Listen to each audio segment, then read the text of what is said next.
കൊടുത്തിട്ടാണോ Sophia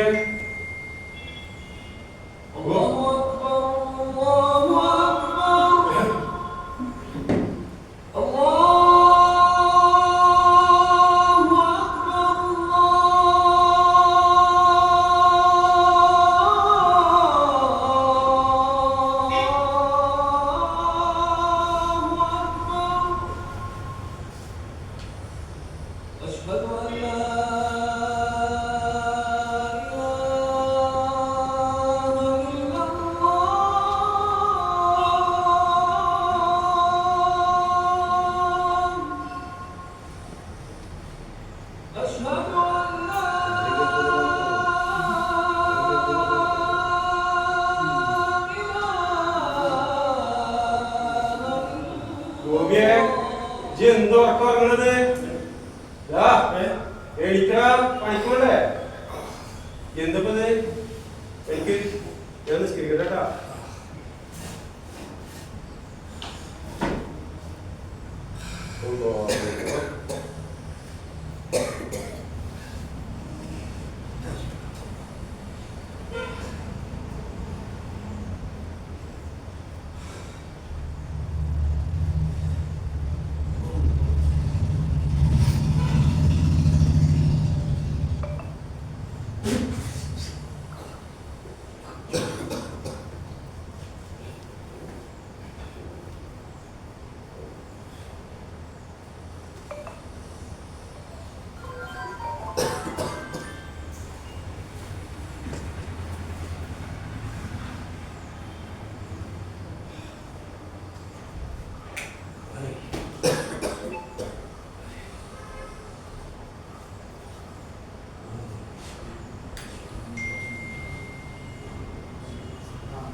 mobile എവിടെ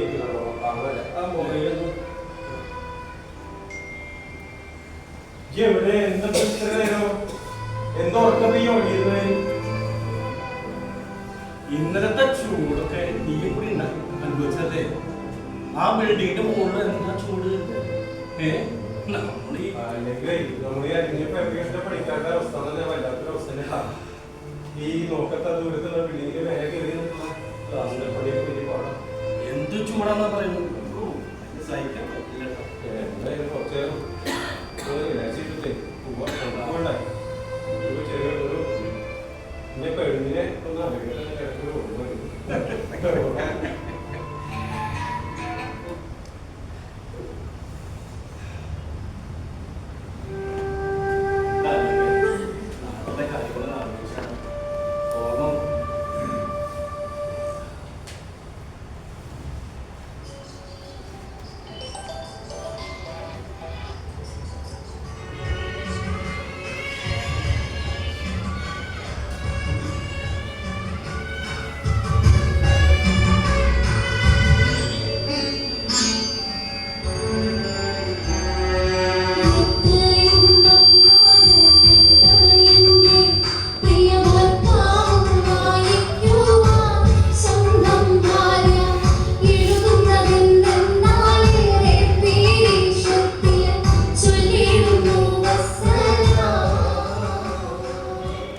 എന്താ ഭാഷ നമുക്ക് ഇതെന്താ ചിന്തിച്ചിരിക്കില്ല നമുക്ക് പണി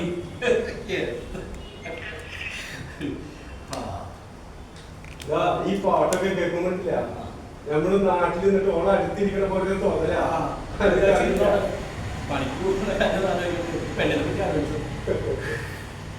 അല്ല ഈ കാര്യം അയച്ചു ഇന്നത്തെ ബസ് ഉണ്ട് വൈകുന്നേരത്തെ ഇന്നത്തെ ബസ്സിന്റെ ഡ്യൂട്ടി അടക്കണം കേട്ടാ അത് മറക്കണ്ട ഇന്നത്തെ ആ.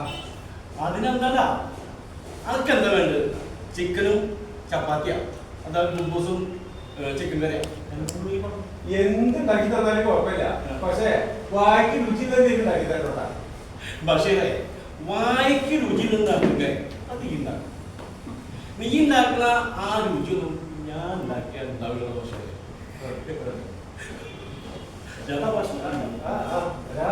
ഇങ്ങനെ കുറെ കാലം എന്റെ സോപ്പിടാൻ തുടങ്ങി. ഞാൻ ഉണ്ടാക്കുന്ന നെയ്ച്ചോറും ബിരിയാണി അതൊക്കെ അനക്ക് ഭയങ്കര ഇഷ്ടമാണ് എന്ന് പറഞ്ഞു.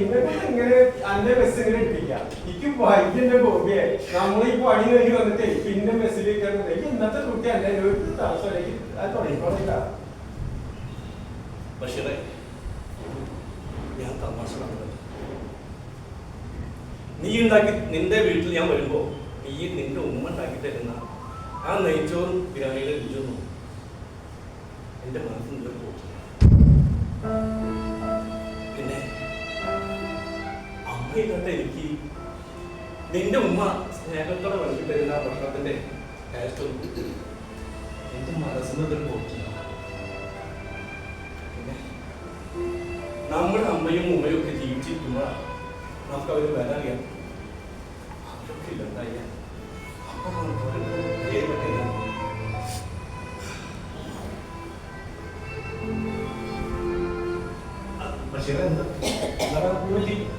ഒന്നുമില്ലടാ, ഈ ഉമ്മാനൊക്കെ പറ്റി പറഞ്ഞപ്പോ ഞാൻ പെട്ടെന്ന് എന്റെ ഉമ്മാനെ ഓർത്തുപോയിടാ. അനക്കറിയോ, നന്നേ ചെറുപ്പത്തില് എന്റെ വാപ്പ മരണപ്പെടുമ്പോ എനിക്കൊരു ചെറിയ പ്രായമുള്ള കാലത്ത് എന്റെ ഉമ്മ എനിക്ക് ആകെ ഒരു ആശ്രയം ഉണ്ടായിരുന്നു. അന്നൊക്കെ കണ്ണീ കണ്ടവരുടെ വീട്ടിലെ അടുക്കള പണി ചെയ്തിട്ടും എച്ചിൽ പാത്രം അവർക്ക് കഴുകിയിട്ടും അവരാദ്യം ദുഃഖം കേട്ടിട്ടൊക്കെയാണ് എന്റെ ഉമ്മ എന്നെ പോറ്റി വളർത്തി ഈ നിലയിൽ എത്തിച്ചത്. എനിക്കറിയോ, എന്റെ ജീവിതത്തിലെ ഏറ്റവും വലിയൊരു ആഗ്രഹം, ആ ആഗ്രഹം ഇന്നേ വരെ എനിക്ക് സാധിപ്പിച്ചു കൊടുക്കാൻ പറ്റിയിട്ടില്ല. ചോർന്നു നിൽക്കുന്ന ചെറ്റപ്പുരയിൽ നിന്ന് എന്റെ ഉമ്മാനും മക്കളെയും ഭാര്യയും ഒക്കെ ഒരു പുതിയ പേര വന്നിട്ട് ആ പേരൊക്കെ മാറ്റി താമസിക്കണമെന്ന് ഞാൻ എത്ര കാലം ചാവേണ്ടതാണ്. ഇതുവരെ എനിക്ക് എന്റെ പേരുടെ ഭാഗ്യൊന്നും പൂർത്തിയാക്കാൻ പറ്റിയിട്ടില്ല. അല്ലേലും എന്നെ ചെയ്യാൻ നമ്മള് നാട്ടിലെ മണിമാളിക വന്നിട്ടും ഇതാക്കിയിട്ടൊന്നും കാര്യങ്ങളാ. നമുക്കൊക്കെ വിധിച്ചിട്ടുള്ളത് ഈ മരുഭൂമിയിൽ കിടന്നിട്ടുള്ള ഈ 4 ചുമരുകൾക്കുള്ളിലുള്ള ഒറ്റ മുറിക്കുള്ളില് ഇവിടെ കിടന്ന് കാല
ഗ്ലാസിന്റെ ഒക്കെ പണി ചെയ്യുമ്പോ ഇവിടുത്തെ ചൂടും തണുപ്പൊന്നും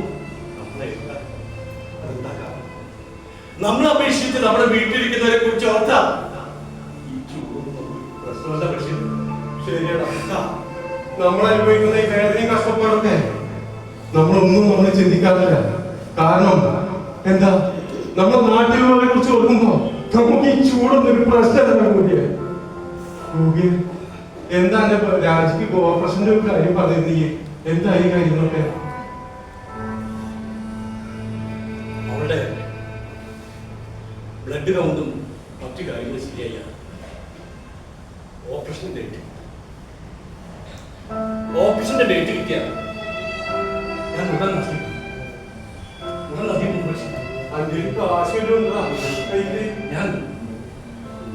ഞാൻ ഓവർ ടൈം ചെയ്തു. രാത്രി അധ്വാനിച്ചും കുറച്ച് പൈസ അത് കിട്ടിയ അവിടെ ഓപ്ഷൻ ഡേറ്റ് കിട്ടിയ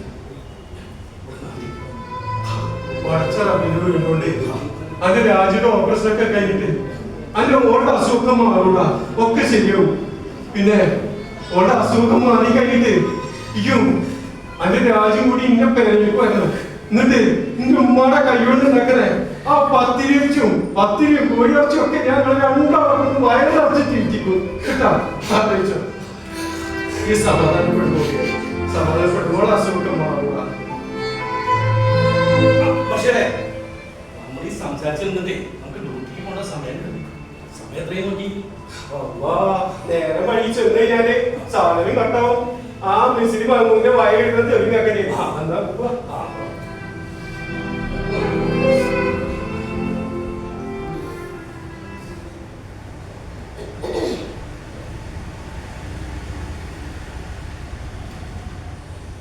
അല്ല ബഷീറേ, ഞാൻ പറയാൻ പറഞ്ഞത് അതെ, ഈ വൈകുന്നേരം വരുമ്പോഴേ നമ്മളെ മെസ്സിരിക്കുള്ള സാധനങ്ങളൊക്കെ മേടിക്കാൻ മറക്കണ്ടട്ടാ. അത് പറഞ്ഞപ്പോഴാ അവൻ ആ ബുദ്ധിയില്ലേ അവൻ നമ്മുടെ മെസ്സിന്റെ പൈസ കൊടുക്കാൻ പറഞ്ഞു. ഒരു മാസമായിട്ടാ ഒരു പൈസ കൊടുത്തിട്ട് കഴിക്കുന്നത്. വെറുതെ അവൻ ചോദിച്ചത്. ഒരു കാര്യം ചെയ്യണേ, ഈ മാസം ശമ്പളം കിട്ടിക്കഴിഞ്ഞാലേ അതെങ്കിലും കൊടുത്ത് അവസാനിപ്പിക്കാം. അവന് നമ്മളെ പോലെ ഒരു പ്രാരാബ്ധക്കാരൻ തന്നെയുണ്ടാ. എന്റെ മൊബൈൽ എവിടെ വെച്ചൊന്നും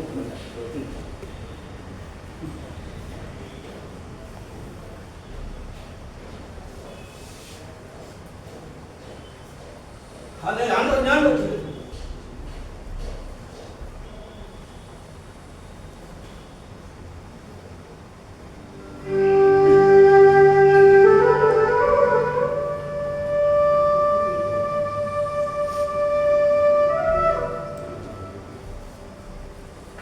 എത്ര നേരമാണ് എന്നെ വിളിക്കണ്? ഈ എവിടെ ചെന്നെടുക്കണ്? റിങ് എടുക്കണില്ല. എത്ര നേരം വെച്ചാൽ കാത്തിരിക്കുക? ബസ്സിന്റെ പണികളൊന്നും ചെയ്തിട്ട് അവസാനിച്ചില്ല. ഇപ്പൊ എപ്പം അടുത്തുള്ള ആൾക്കാരോടൊന്നും പറഞ്ഞിട്ട് പോണ്ടേ? റിങ് ചെയ്യാ എടുക്കണില്ല, റിങ് ചെയ്യാൻ എടുക്കണില്ല. തന്നെ പറ്റും. ഞാൻ അങ്ങനെ അവന്റെ കാത്തും ചെറിയ കുട്ടിയൊന്നുമല്ലല്ലോ. അവനതൊക്കെ അവന് ചോദിച്ചാലും പറയാനൊക്കെ മനസ്സിലാവാൻ കണ്ണിലോട്ട് വായില്ലേ. ഞാനേ ബസ്സിന്റെ പരിപാടി നോക്കിയില്ലേ വൈകിട്ടൊന്നും അവൻ അങ്ങനെ വരട്ടെ.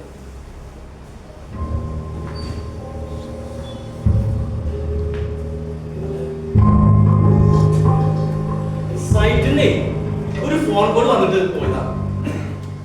ഒരൊറ്റ മുന്നിന് നോക്കിയതാ. പിന്നെ അവനെ പറ്റിയിട്ട് വിവരമില്ല. ആ മിസ്രിയുടെ ചീത്ത മുഴുവൻ ഞാനാ കേട്ടത്. എവിടെ ചെന്നെടുക്കണം? ഒരു 2 മണിക്കൂർ 3 മണിക്കൂർ ഞാൻ വന്നത് ഫോണൊക്കെ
സൈറ്റിലുള്ളപ്പോ ഒരു ഫോൺ നാട്ടിൽ നിന്നാണ് മുമ്പേ എവിടെ നോണ്ടൊക്കെ എന്തൊക്കെ പറഞ്ഞു കുറച്ച് കാര്യങ്ങൾ പിടിച്ചെടുത്ത്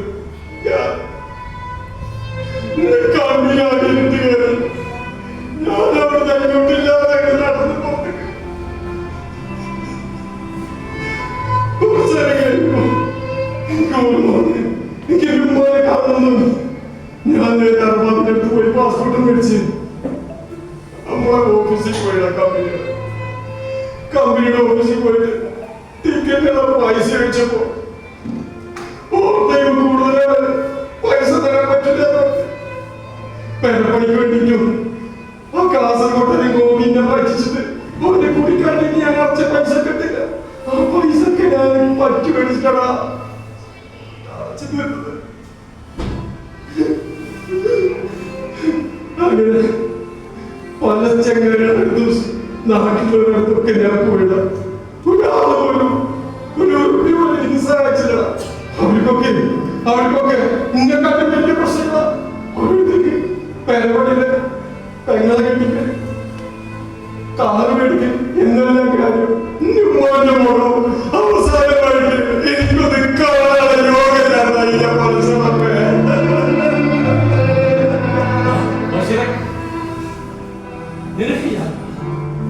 നിനക്ക് എന്നോട് വാക്ക് ചോദിക്കുന്നില്ല.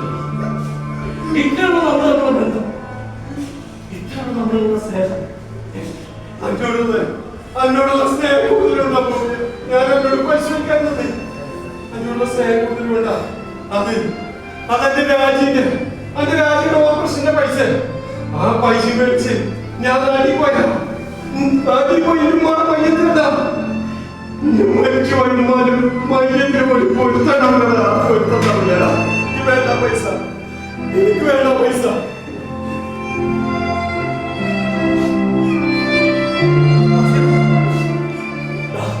നീ അത് പറഞ്ഞോ. നിനക്ക് നിന്റെ ഉമ്മനെ അവസാനം നിന്റെ അവസാനത്തെ ആഗ്രഹം നിന്റെ ഉമ്മയുടെ മുഖം അവസാനമായി നിൽക്കാനുണ്ട്. കാണണം.